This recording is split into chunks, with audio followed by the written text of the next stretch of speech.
പുതിയ വീഡിയോയിലേക്ക് എല്ലാവർക്കും സ്വാഗതം. ഇന്നിവിടെ പാസ്പോർട്ട് സേവയുടെ പുതിയ പോർട്ടലിൽ രജിസ്റ്റർ ചെയ്ത് പാസ്പോർട്ടിന് അപേക്ഷിക്കുന്നതിനെയും റിന്യൂ ചെയ്യുന്നതിനെയും അതുപോലെ അപ്പോയിന്റ്മെന്റ് കണ്ടെത്തുന്നതിനെയും കുറിച്ചാണ് വിവരിക്കുന്നത്. പാസ്പോർട്ട് സേവയുടെ പുതിയ പോർട്ടലിൽ പോകാനായുള്ള ലിങ്ക് ഡിസ്ക്രിപ്ഷനിൽ നൽകുന്നതാണ്. എന്നാൽ നിലവിൽ പാസ്പോർട്ട് സേവയുടെ പഴയ സൈറ്റിൽ കയറിയും പുതിയ സൈറ്റിലേക്ക് എത്തുന്നതാണ്. പാസ്പോർട്ട് സേവയിൽ മുമ്പ് രജിസ്റ്റർ ചെയ്തിട്ടുള്ളവർ പഴയ സൈറ്റിൽ തന്നെ ലോഗിനിൽ പോയി യൂസർ ഡീറ്റെയിൽസ് നൽകുന്നതോടെ പുതിയ സൈറ്റിലേക്ക് മൈഗ്രേറ്റായി വരുന്നതാണ്. ഞാനിവിടെ പഴയ സൈറ്റിൽ കയറി ലോഗിനിൽ പോകുമ്പോൾ ഇങ്ങനെ ഒരു പോപ്പ് വിൻഡോ വരികയും ഇതിൽ പറയുന്നത് പുതിയ സൈറ്റിലേക്ക് മൈഗ്രേറ്റ് ചെയ്യുന്നതിനെക്കുറിച്ചാണ്. ഇവിടെ ഓക്കെ കൊടുക്കുന്നതോടെ പുതിയ പോർട്ടൽ ഓപ്പണായി വരുന്നതാണ്. ഡിസ്ക്രിപ്ഷനിൽ നൽകിയ ലിങ്കിൽ കയറിയാൽ ഇവിടെ നേരിട്ട് എത്തുന്നതാണ്. മെയിൻ പേജിൽ ക്വിക്ക് ലിങ്കിൽ passport application, appointment, availability, passport track എന്നിങ്ങനെ ഓപ്ഷനുകൾ കാണാവുന്നതാണ്. ഇനി പാസ്പോർട്ട് സേവയിൽ ഇതുവരെ രജിസ്റ്റർ ചെയ്യാത്തവർ രജിസ്റ്ററിൽ ക്ലിക്ക് ചെയ്ത് എളുപ്പം രജിസ്റ്റർ ചെയ്യാവുന്നതാണ്. ഇവിടെ ആദ്യം പാസ്പോർട്ട് ഓഫീസ് കൊടുക്കുക.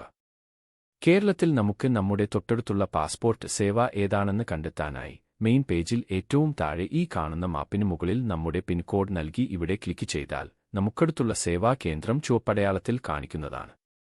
ഏറ്റവും മേലെ കാണുന്ന പാസ്പോർട്ട് ഓഫീസിൽ ക്ലിക്ക് ചെയ്താൽ റീജിയന് പാസ്പോർട്ട് ഓഫീസുകൾ കാണാം. ഇവിടെ കേരളത്തിൽ 3 റീജിയന് പാസ്പോർട്ട് ഓഫീസാണ് കാണിക്കുന്നത്: തിരുവനന്തപുരം, കൊച്ചി, കോഴിക്കോട്. ബാക്കി വരുന്ന എല്ലാ പാസ്പോർട്ട് സേവാ കേന്ദ്രങ്ങളും മറ്റും ഈ 3 ഓഫീസിന്റെ കീഴിലാണ് വരുന്നത്. ഇനി അപ്പോയിന്റ്മെന്റിൽ ക്ലിക്ക് ചെയ്താൽ ഇവിടെ കേരളത്തിലെ റീജിയണൽ പാസ്പോർട്ട് ഓഫീസ് തിരഞ്ഞെടുത്ത് കൊടുക്കുക. പിന്നീട് പാസ്പോർട്ട് സേവ തിരഞ്ഞെടുക്കുക. നമുക്ക് ഇവിടെ നിന്നും നമ്മുടെ പാസ്പോർട്ട് സേവാ കേന്ദ്രം കണ്ടെത്താവുന്നതാണ്. ഇവിടെ റീജിയണൽ ഓഫീസ് സെലക്ട് ചെയ്താൽ അതിന് കീഴിൽ വരുന്ന എല്ലാ പാസ്പോർട്ട് സേവാ കേന്ദ്രങ്ങളും കാണാവുന്നതാണ്. ഞാൻ ഇവിടെ എനിക്കടുത്തുള്ള പയ്യന്നൂർ പാസ്പോർട്ട് സേവ കണ്ടെത്തുന്നതിനായി കേരളത്തിലെ 3 റീജിയണൽ പാസ്പോർട്ട് ഓഫീസിൽ എനിക്കടുത്തുള്ള കോഴിക്കോട് സെലക്ട് ചെയ്യുന്നു. തുടർന്ന് പാസ്പോർട്ട് സേവയിൽ പോയാൽ ഇവിടെ പയ്യന്നൂർ പാസ്പോർട്ട് സേവാ കേന്ദ്രം കാണുന്നതാണ്. തുടർന്ന് ചെക്ക് അവൈലബിലിറ്റിയിൽ ക്ലിക്ക് ചെയ്യുന്നു. ഇവിടെ സെലക്ട് ചെയ്ത ഓഫീസിൽ പാസ്പോർട്ടിനും PCCക്കുമുള്ള അപ്പോയിന്റ്മെന്റ് കാണിക്കുന്നുണ്ട്. പാസ്പോർട്ടിന് തത്കാൽ അപ്പോയിന്റ്മെന്റും കൂടി കാണിക്കുന്നുണ്ട്. ഇതോടെ അപ്പോയിന്റ്മെന്റ് കണ്ടെത്താനും പാസ്പോർട്ട് സേവാ കേന്ദ്രം കണ്ടെത്താനും കഴിഞ്ഞു. ഇനി രജിസ്റ്റർ ചെയ്യാനായി നമുക്കടുത്തുള്ള സേവാ കേന്ദ്രം ഈ 3 റീജിയണൽ പാസ്പോർട്ട് ഓഫീസിൽ ഏതിലാണോ വരുന്നത് അത് കൊടുക്കുക. തുടർന്ന് പേര് നൽകുക. തുടർന്ന് ഇമെയിൽ നൽകുക. തുടർന്ന് യൂസർ ഐഡിയായി ഇതേ ഇമെയിലാണ് വേണ്ടതെങ്കിൽ ഇവിടെ യെസ് ക്ലിക്ക് ചെയ്യുക. അല്ലെങ്കിൽ നോ കൊടുത്ത് അനുയോജ്യമായ യൂസർ ID അവൈലബിലിറ്റി നോക്കി ക്രിയേറ്റ് ചെയ്യുക. തുടർന്ന് പാസ്വേഡ് സെറ്റ് ചെയ്യുക. ചെറുതും വലുതുമായ അക്ഷരവും നമ്പറും സ്പെഷ്യൽ ക്യാരക്ടറും അടങ്ങിയ പാസ്വേഡ് വേണം സെറ്റ് ചെയ്യാൻ. തുടർന്ന് സൈനപ്പിൽ ക്ലിക്ക് ചെയ്യുക. തുടർന്ന് നമ്മൾ നൽകിയ മെയിലിലേക്ക് OTP വരികയും ആ OTP ഇവിടെ ടൈപ്പ് ചെയ്തു കൊടുത്ത് കംപ്ലീറ്റ് സൈനപ്പ് ചെയ്യുന്നതോടെ രജിസ്ട്രേഷൻ പ്രോസസ് കംപ്ലീറ്റ് ആവുന്നതാണ്. തുടർന്ന് ലോഗിനിൽ പോയി യൂസർ ID കൊടുത്ത് മുന്നോട്ട് പോകുമ്പോൾ പാസ്വേഡ് കൊടുക്കാനായി 2 ഓപ്ഷനാണ് ഇവിടെ കാണിക്കുന്നത്. ഒന്ന്, ഇവിടെ പാസ്വേഡ് ടൈപ്പ് കൊടുത്ത് മുന്നോട്ട് പോകാവുന്നതാണ്. അല്ലെങ്കിൽ OTP ഓപ്ഷൻ കൊടുത്ത് തുടർന്ന് നമുക്ക് രജിസ്റ്റർഡ് ഇമെയിലിൽ ലഭിക്കുന്ന OTP ടൈപ്പ് ചെയ്തും ലോഗിൻ ചെയ്യാവുന്നതാണ്. ലോഗിൻ ചെയ്ത് വരുന്ന പേജിൽ സർവീസിൽ ക്ലിക്ക് ചെയ്താൽ ആപ്ലിക്കേഷനുമായി ബന്ധപ്പെട്ട ഒത്തിരി ഓപ്ഷനുകൾ കാണാം. പാസ്പോർട്ട് അപ്ലൈ ചെയ്യാനും റിന്യൂ ചെയ്യാനുമായി ആദ്യം കാണുന്ന ഈ ഓപ്ഷനിലാണ് പോകേണ്ടത്. ഇവിടെ ക്ലിക്ക് ചെയ്ത് മുന്നോട്ട് പോകേണ്ടതാണ്. പിന്നീട് വരുന്ന പേജിൽ പാസ്പോർട്ട് നമ്പർ ആവശ്യപ്പെടുന്നുണ്ട്. പാസ്പോർട്ട് റിന്യൂ ചെയ്യുന്നവർ നിലവിലുള്ള പാസ്പോർട്ടിന്റെ നമ്പർ നൽകി മുന്നോട്ട് പോകുകയാണെങ്കിൽ അപേക്ഷ ഫിൽ ചെയ്യുന്നതിൽ അത് ഉപകാരപ്പെടും എന്നാണ് ഇവിടെ കാണിക്കുന്നത്. എന്നാൽ ഇവിടെ നിലവിലെ പാസ്പോർട്ട് നമ്പർ നൽകി മുന്നോട്ട് പോകുകയാണെങ്കിൽ തുടർന്ന് വരുന്ന പേജിൽ 2 OTP നൽകേണ്ടതുണ്ട്. നിലവിലുള്ള പാസ്പോർട്ടിന് അപേക്ഷിക്കുമ്പോൾ നൽകിയ ഇമെയിലേക്കും മൊബൈലിലേക്കും ലഭിക്കുന്ന OTP നൽകേണ്ടി വരും. അതിനാൽ മുമ്പ് അപേക്ഷിക്കുമ്പോൾ നൽകിയ ഇമെയിലും മൊബൈൽ നമ്പറും ഉണ്ടായിരിക്കണം. എന്നാൽ റിന്യൂ ചെയ്യുന്നവർക്കും ഇവിടെ സ്കിപ്പ് ചെയ്ത് മുന്നോട്ട് പോകാവുന്നതാണ്. ആദ്യമായിട്ട് പാസ്പോർട്ടിന് അപേക്ഷിക്കുന്നവർ സ്കിപ്പ് നൗവിൽ ക്ലിക്ക് ചെയ്യുക. തുടർന്ന് വരുന്ന പേജിൽ പാസ്പോർട്ട് ഓഫീസ് നേരത്തെ രജിസ്റ്റർ ചെയ്യുമ്പോൾ നൽകിയതിനാൽ ഇവിടെ ഫില്ലായി വന്നിട്ടുണ്ട്. ഇവിടെ നെക്സ്റ്റ് കൊടുക്കുക. തുടർന്ന് വരുന്ന പേജിൽ ഇവിടെ ആദ്യമായിട്ട് പാസ്പോർട്ടിന് അപേക്ഷിക്കുന്നവർ ഫ്രഷ് പാസ്പോർട്ട് ടിക്ക് കൊടുക്കുക. പുതുക്കുന്നവർ ഇഷ്യൂ സെലക്ട് ചെയ്യുക.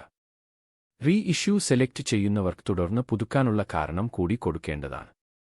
ഇവിടെ സാധാരണ കാലാവധി കഴിഞ്ഞു പുതുക്കുന്നവർ, നിലവിലെ പാസ്പോർട്ട് കാലാവധി കഴിഞ്ഞ് 3 വർഷം കഴിഞ്ഞവർ, ഈ കാണുന്ന വാലിഡിറ്റി എക്സ്പൈറഡ് മോർ താൻ 3 ഇയർ എന്നതിലും, കാലാവധി കഴിഞ്ഞ് 3 വർഷം ആവാത്തതും 3 വർഷത്തിനകം കാലാവധി കഴിയുന്നതുമായ പാസ്പോർട്ട് പുതുക്കാനായി വാലിഡിറ്റി എക്സ്പൈറഡ് വിത്തിന് 3 ഇയേഴ്സ് ടു എക്സ്പയർ എന്നതിലും ക്ലിക്ക് ചെയ്യുക. ഇനി പുതുക്കാനുള്ള കാരണം പാസ്പോർട്ട് നഷ്ടപ്പെടുകയോ ഡാമേജ് സംഭവിക്കുകയോ പാസ്പോർട്ടിൽ എന്തെങ്കിലും മാറ്റം വരുത്താനോ ആണെങ്കിൽ അത് സെലക്ട് ചെയ്ത് മുന്നോട്ട് പോകാവുന്നതാണ്. പിന്നീട് അപ്ലിക്കേഷൻ ടൈപ്പിൽ നോർമൽ അല്ലെങ്കിൽ തത്കാൽ നൽകുക. പിന്നീട് പേജ് സെലക്ട് ചെയ്യുക. സാധാരണയായി 36 പേജാണ് നൽകേണ്ടത്. സ്ഥിരം യാത്ര ചെയ്യുന്നവർക്ക് 60 പേജ് സെലക്ട് ചെയ്യാവുന്നതാണ്. ഇവിടെ നിലവിലെ വ്യക്തിഗതയിൽ എന്തെങ്കിലും മാറ്റം വരുത്താനുണ്ടെങ്കിൽ ഇവിടെ ക്ലിക്ക് ചെയ്താൽ താഴെ കൂടുതൽ ഓപ്ഷനുകൾ വരുന്നതാണ്. ഇതിൽ ആവശ്യമുള്ളത് സെലക്ട് ചെയ്ത് മുന്നോട്ട് പോകാവുന്നതാണ്. പിന്നീട് സേവ് ആൻഡ് നെക്സ്റ്റിൽ ക്ലിക്ക് ചെയ്യുക. തുടർന്ന് വരുന്ന പേജിൽ ആദ്യം ഗിവൻ നെയിം കൊടുക്കുക. പിന്നീട് സർനെയിം കൊടുക്കുക. പിന്നീട് ജെൻഡർ കൊടുക്കുക. പിന്നീട് ഇവിടെ മുമ്പ് മറ്റേതെങ്കിലും പേരിൽ അറിയപ്പെട്ടിരുന്നോ എന്നതിൽ യെസ് അല്ലെങ്കിൽ നോ കൊടുക്കുക. പിന്നീട് മുമ്പ് എപ്പോഴെങ്കിലും പേരിൽ മാറ്റം വരുത്തിയിട്ടുണ്ടോ ഉണ്ടെങ്കിൽ യെസ് എന്നും അല്ലെങ്കിൽ നോ കൊടുക്കുക. പിന്നീട് ജനന തീയതി നൽകുക. പിന്നീട് ജനന സ്ഥലം കൊടുക്കുക. തുടർന്ന് മാരിറ്റൽ സ്റ്റാറ്റസിൽ എന്താണെന്ന് കൊടുക്കുക. ജനനസ്ഥലം ഇന്ത്യക്ക് പുറത്താണെങ്കിൽ ഇവിടെ യെസ് കൊടുത്ത് ആ രാജ്യം സെലക്ട് ചെയ്ത് കൊടുക്കേണ്ടതുണ്ട്. അല്ലെങ്കിൽ നോ കൊടുത്ത് സ്റ്റേറ്റും ഡിസ്ട്രിക്റ്റും നൽകേണ്ടതാണ്. തുടർന്ന് ഇന്ത്യൻ പൗരത്വം ഏതുവഴി എന്നുള്ളതിൽ സാധാരണ ബെർത്ത് ആണ് കൊടുക്കേണ്ടത്. ഞാനിവിടെ ബെർത്ത് കൊടുക്കുന്നു. പിന്നീട് പാൻ കാർഡ് നമ്പരും വോട്ടർ ഐഡിയും ചോദിക്കുന്നുണ്ട്, എന്നാൽ ഇത് നിർബന്ധമല്ല. തുടർന്ന് എംപ്ലോയ്മെന്റ് ടൈപ്പിൽ എംപ്ലോയ്മെന്റ് സെലക്ട് ചെയ്ത് കൊടുക്കുക. സ്റ്റുഡന്റിന് സ്റ്റുഡന്റ് എന്ന് കൊടുക്കുക. അനുയോജ്യമായത് ഇല്ലാത്ത പക്ഷം ഒതേഴ്സ് കൊടുക്കുക.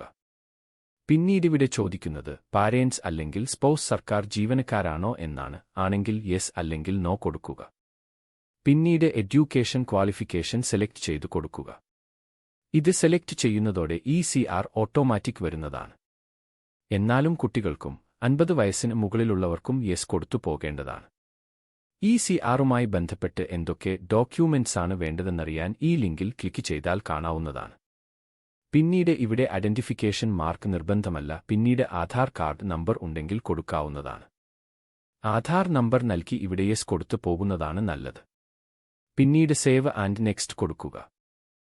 തുടർന്ന് വരുന്ന പേജിൽ ഒരു അപ്ലിക്കേഷൻ നമ്പർ ലഭിക്കുന്നതാണ്. ഇവിടെ മാതാപിതാക്കളുടെ പേര് അതുപോലെ സർനെയിം ഉണ്ടെങ്കിൽ അതും നൽകുക.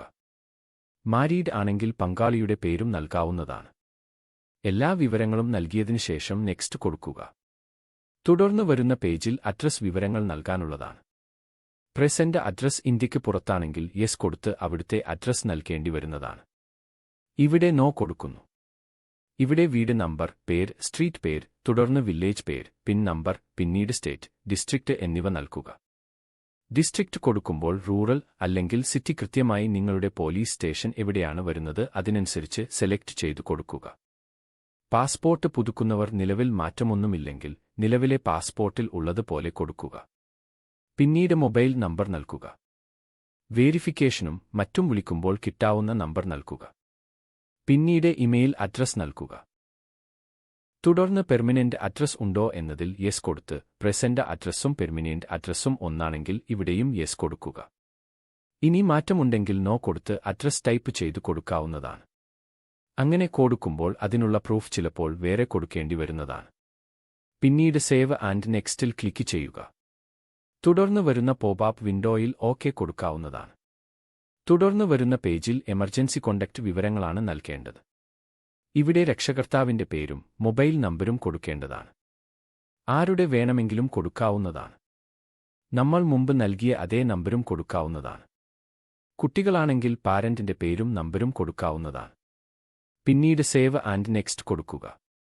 തുടർന്ന് വരുന്ന പേജ് പാസ്പോർട്ട് പുതുക്കുന്നവർക്കുള്ളതാണ്.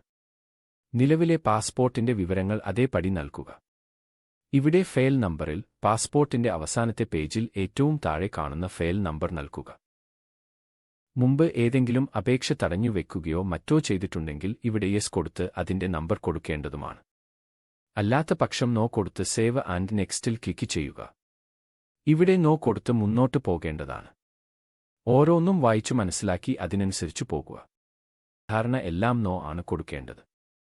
എന്നാൽ ഓരോന്നും മനസ്സിലാക്കി ക്രിമിനൽ കേസോ മറ്റോ ഉണ്ടെങ്കിൽ അതിനനുസരിച്ചു യെസ് കൊടുത്ത് അതിന്റെ വിവരങ്ങൾ കൊടുക്കേണ്ടതാണ്. പിന്നീട് സേവ് ആൻഡ് നെക്സ്റ്റിൽ പോകുക. ഇവിടെ പാസ്പോർട്ടിന്റെ പ്രീവ്യൂ കാണുന്നതാണ്. പാസ്പോർട്ട് പുതുക്കുന്നവർ മാറ്റങ്ങളൊന്നും ഇല്ലെങ്കിൽ നിലവിലെ പാസ്പോർട്ടിലുള്ള പോലെ എല്ലാം കൃത്യമാണോ എന്ന് നോക്കുക. പുതുതായി അപേക്ഷിക്കുന്നവർ എല്ലാം വായിച്ചു കൃത്യത വരുത്തുക. മാറ്റങ്ങളുണ്ടെങ്കിൽ പ്രീവിയസിൽ പോയി തിരുത്തി വരേണ്ടതാണ്.